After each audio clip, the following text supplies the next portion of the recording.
The sun dipped below the horizon as Kate and her husband Paul drove up to the isolated Hilltop Manor. Nestled atop a steep hill, the mansion loomed against the fading light, its windows staring like empty eyes. "This place is perfect," Kate said, trying to hide her nervousness. The house, recently inherited from a distant relative, felt too grand for the two of them. Yet Paul was excited to start their new life here. Once inside, the creaky wooden floors echoed underfoot.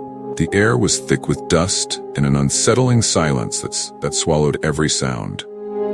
"It's like no one's been here for years," Paul remarked, exploring the grand foyer. A faint, distant noise, a low thud, came from the floor above, but when they looked, the second floor appeared empty. The couple settled in, unpacking their things while the old house groaned and creaked around them.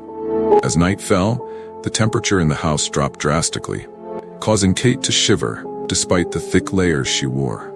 A cold wind howled through the cracks in the walls, making the house feel alive in a way that unsettled her. She dismissed it as the house settling, but Paul noticed her unease. Around midnight, a sound like muffled footsteps echoed down the hallway, startling Kate awake. She called out to Paul, but he was sound asleep, oblivious. The footsteps grew louder and then suddenly stopped in front of their bedroom door. Kate's heart pounded as she slowly crept toward the door, but there was nothing when she opened it. The next morning, Kate found an old yellowed letter wedged between the doorframe and the wall.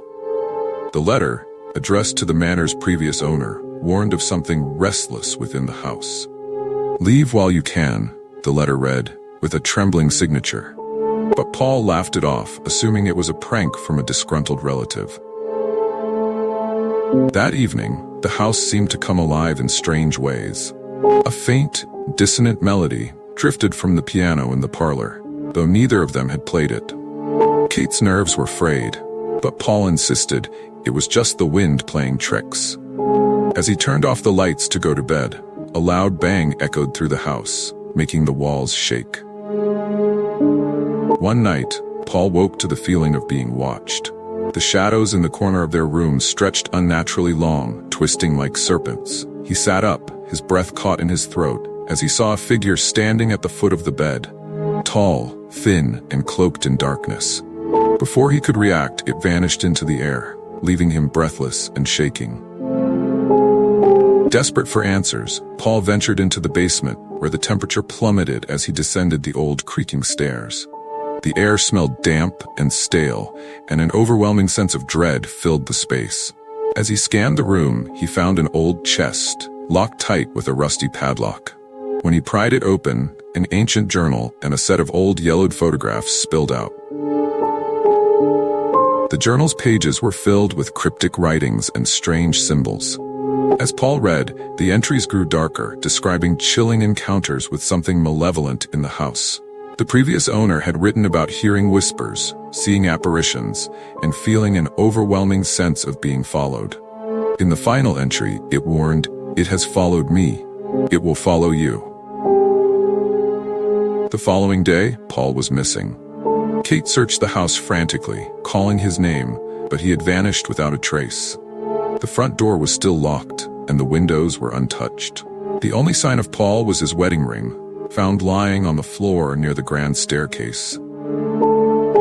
Days passed, and Kate's anxiety grew. The house had a suffocating presence, pressing in on her from all sides. She heard Paul's voice calling from the walls, begging for help, but every time she tried to trace it, it led her deeper into the maze of corridors. Her once vibrant hope had turned into despair, as she felt the house itself was closing in on her. Late one night, Kate discovered a hidden room behind a false wall in the library. Inside was a faded portrait of the manor's first owners, their faces blank and emotionless.